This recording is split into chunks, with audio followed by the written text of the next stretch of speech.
नमस्कार, आप देख रहे हैं बिहार तक। मैं हूं आपके साथ सुकन्या सिंह। देश में लोकसभा चुनाव होने में ज्यादा वक्त नहीं बचा। चुनाव से पहले देश की लगभग छोटी बड़ी पार्टियों ने अपने अपने साइड चुन लिए हैं। चुनाव में दो गठबंधन आमने सामने हैं, एक तरफ एनडीए है तो दूसरी तरफ इंडिया गठबंधन। इसी तरह बिहार में भी अगर हम बात करें तो बिहार की भी तमाम पार्टियों ने चुनाव से पहले अपना पाला चुन लिया है। लेकिन इन सब के बीच बिहार की कुछ छोटी छोटी ऐसी पार्टियां हैं जिसे किसी गठबंधन ने भाव नहीं दिया। इस सूची में पप्पू यादव की जन अधिकार पार्टी, मुकेश सहनी की वीआईपी पार्टी, ओवैसी की एआईएमआईएम तो मायावती की बसपा शामिल है। बिहार में इन चारों पार्टियों को मिलाकर 2019 के लोकसभा चुनाव में 4.34% वोट मिले हैं। इन चारों पार्टियों के 4.34% वोट इंडिया और एनडीए गठबंधन का समीकरण बिगाड़ने का मादा रखते हैं। अब सवाल ये है कि ये चार पार्टियां क्या अकेले चुनाव लड़ेंगे या फिर थर्ड फ्रंट बनाकर इंडिया और एनडीए का समीकरण बिगाड़ेंगे। पिछले लोकसभा चुनाव में मुकेश सहनी की अगर हम बात करें तो उनकी पार्टी वीआईपी को 6,60,706 वोट मिले थे, जो कुल 1.65% वोट शेयर रहा। वहीं उत्तर प्रदेश की पूर्व मुख्यमंत्री मायावती की पार्टी बसपा को पिछले चुनाव में 6,82,428 वोट मिले थे, जो कुल 1.71% वोट शेयर रहा था। एआईएमआईएम को 2,95,029 वोट मिले, जो कुल 0.74% वोट शेयर था। इसके अलावा पप्पू यादव की जन अधिकार पार्टी को 97,631 वोट मिले थे, जो कुल 0.24% वोट शेयर था। इन सभी को अगर हम मिला दें तो कुल 4.34% वोट होता है।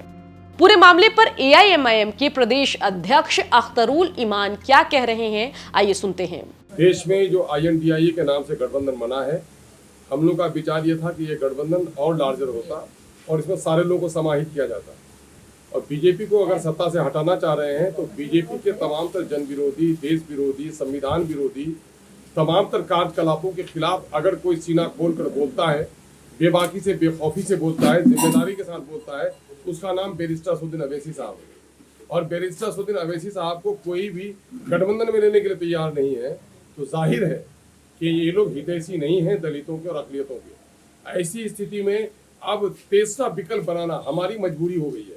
यही वजह है कि बिहार के स्तर पर हम प्रयासरत हैं कि हम तीसरा विकल्प तैयार करें और देश के स्तर पर हमारे नेता इसके लिए प्रयासरत हैं कि हम तीसरा विकल्प बने और हम लाइक माइंडेड लोगों को लेकर के हम अब आगे बढ़ें। वहीं अगर पप्पू यादव की बात करें तो पप्पू यादव लगातार इंडिया गठबंधन में अपनी निष्ठा दिखा रहे हैं, लेकिन पप्पू को भाव नहीं मिल रहा। संभावना है कि जाप भी तीसरे मोर्चे के विकल्प पर अब गंभीरता से सोच रही है। पप्पू बिहार की महागठबंधन सरकार के खिलाफ मोर्चा भी अब लगातार खोल रहे हैं। कल जा रहे हैं रोसड़ा बंद करने, 3 मर्डर हो गया, और अभी जा रहे हैं 12 आदमी जहाँ बच्चे मर गए उसकी मदद करने।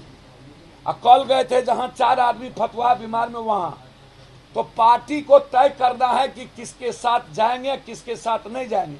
मैं तो इंडिया के साथ हूं, पार्टी से पूछिएगा वो क्या करेगी। वहीं अगर बहुजन समाज पार्टी की बात करें तो फिलहाल अकेले चुनाव लड़ने की बात बीएसपी कर रही है। बसपा किसी के भाव देने से और ना देने से न एनडीए में न यूपीए में ये किसी भी गठबंधन का पार्ट नहीं बनने का फैसला अपने लेती है।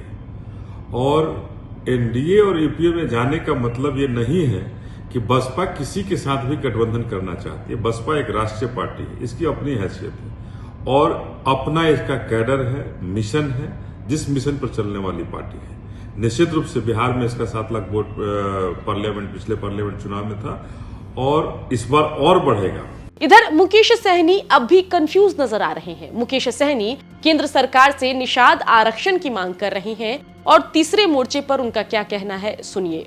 देखिए, हमारे नेता को दुल्हा नहीं बनना है। हमारे नेता या आईएनडीआईए इंडिया से कोई दुल्हा बनेगा या एनडीए से कोई दुल्हा बनेगा। पार्टी की प्राथमिकता है निषाद आरक्षण। निषाद आरक्षण अगर एनडीए जो है आदरणीय लोकप्रिय प्रधानमंत्री अगर नरेंद्र मोदी जी अगर आरक्षण को लागू कर देते हैं झारखंड, उत्तर प्रदेश, बिहार में, तो हम लोग भी नरेंद्र मोदी जिंदाबाद बोलेंगे। अगर वो नहीं करेंगे तो अगर तीसरा मोर्चा निषाद आरक्षण देने की बात करेगा तो क्या तीसरा मोर्चा बनाएंगे आप लोग? नहीं, तीसरा वो तो हमारे आदरणीय नेता हमारे उसका निर्णय लेंगे। बेशक कैमरे पर कई पार्टी के नेता खुलकर तीसरे मोर्चे पर बात नहीं कर रहे, लेकिन अंदर खाने बातचीत चल रही है और ऐसी खबरें आ रही है कि जैसे ही चुनाव नजदीक आएंगे, नेतागण थर्ड फ्रंट की कवायद में खुलकर लग जाएंगे। पटना से हमारे संवाददाता अनिकेत कुमार की रिपोर्ट आप देख रहे थे।